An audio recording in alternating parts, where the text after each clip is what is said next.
Et nous repartons pour Tenkotogo pour retrouver Nathalie Kaoré. Nathalie, rebonsoir. Oui, Nathalie, rebonsoir. Nos excuses pour cette interruption due à un problème d'électricité.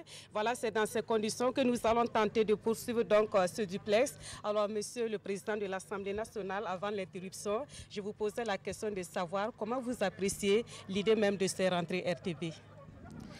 Effectivement, avant la coupure, on avait déjà commencé, donc je saisis l'occasion en tout cas pour saluer le département de la communication, les travailleurs de la communication, et en particulier ceux de la RTB, et dire également que si ces rentrées n'existaient pas, il fallait les créer. Parce que nous avons regardé au fil des années, la RTB ne faisait que se bonifier, et à travers également ces rentrées, ça a permis aux populations d'être en contact direct au-delà des petits écrans que les uns et les autres ont dans leur domicile. Ça a permis en tout cas à la RTB de communier avec ses téléspectateurs. Donc nous jugeons que cette façon de faire, elle est bonne. C'est d'ailleurs la raison pour laquelle nous tenons à vous accompagner.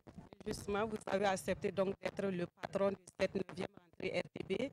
Quel est le sens de votre implication dans cet événement? Est-ce qu'il y a des raisons particulières qui vous ont motivé à nous accompagner?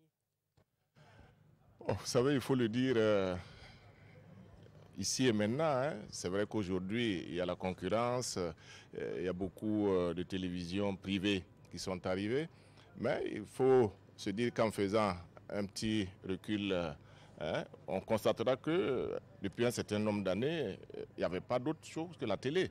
Et aujourd'hui, avec la démocratie, nous estimons que la télévision nationale participe à l'ancrage de la démocratie. Particulièrement, nous, au niveau de l'Assemblée nationale, nous savons, en tout cas, l'accompagnement dont nous bénéficions de la RTB. Je ne dis pas que les autres télévisions ne nous accompagnent pas, mais c'est dire que la télévision nationale, parce que lorsqu'on prend les récents sondages 2017-2018, il y a à peu près 72% des personnes qui sont interrogées qui suivent la télévision nationale.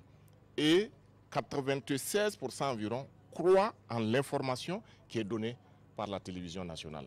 Et donc, nous étant le temple de la démocratie, nous savons que par ces canaux-là, nous pouvons toucher beaucoup de Burkinabés, permettre à beaucoup de Burkinabés de participer à la construction de notre pays, permettre à beaucoup de Burkinabés également de savoir ce qu'est la démocratie et d'être acteurs.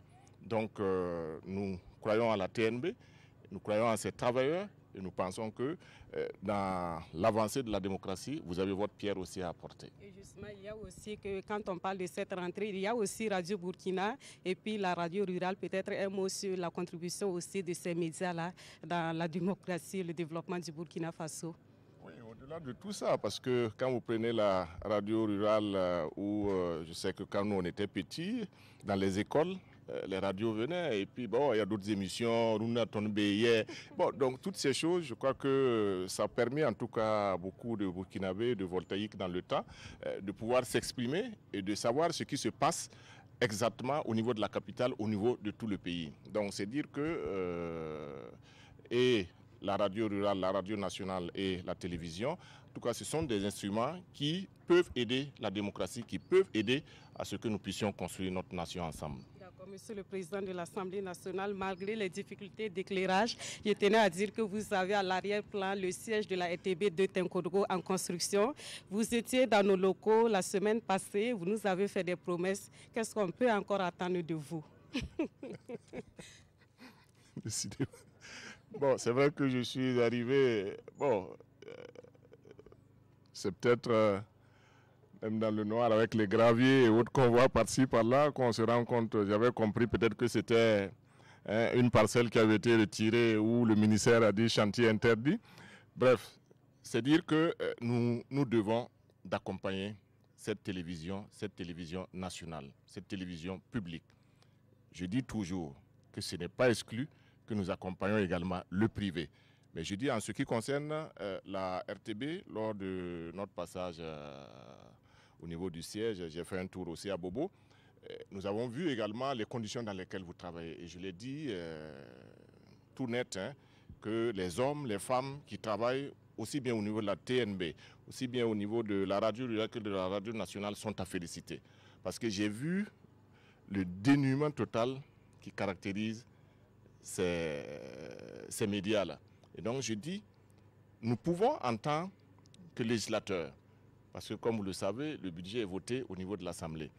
Moi, je me fais le porte-parole de la RTB auprès des autres députés pour qu'ensemble, nous puissions travailler, parce que, comme je l'ai dit, le budget est voté chez nous. Et donc, il suffit, ou du moins, nous demandons à ce que le ministère puisse faire des requêtes au niveau du gouvernement. Et nous ne pouvons qu'accompagner le gouvernement dans le vote de ce budget-là. Et je pense qu'à l'Assemblée, parce que vous avez toujours accompagné les députés aussi bien de la majorité que de l'opposition dans les séances de redevabilité au niveau des provinces et autres. Donc, je pense que ça ne doit pas souffrir de débat. Mais en ce qui concerne la RTB2, qui se trouve au niveau de la région du centre-est, je voudrais lancer un appel aussi, parce qu'il n'y a pas que le public, il n'y a pas que les institutions, il y a également que le privé peut apporter sa contribution à la construction de cet édifice. Il y a des opérateurs économiques dans la zone, il y a Bagrépol, il y a la Chambre de commerce à travers Bitou et puis 50C. Je pense qu'en mettant à contribution tous ces acteurs-là, on doit pouvoir arriver à faire quelque chose. Surtout que Tenkodogo doit abriter le 49e anniversaire de l'indépendance de notre pays. Donc je crois que c'est l'occasion en tout cas de lancer un appel aux fils de la région pour que chacun puisse apporter sa pierre, son sac de ciment, que cet édifice puisse voir le jour avant le 11 décembre 2019.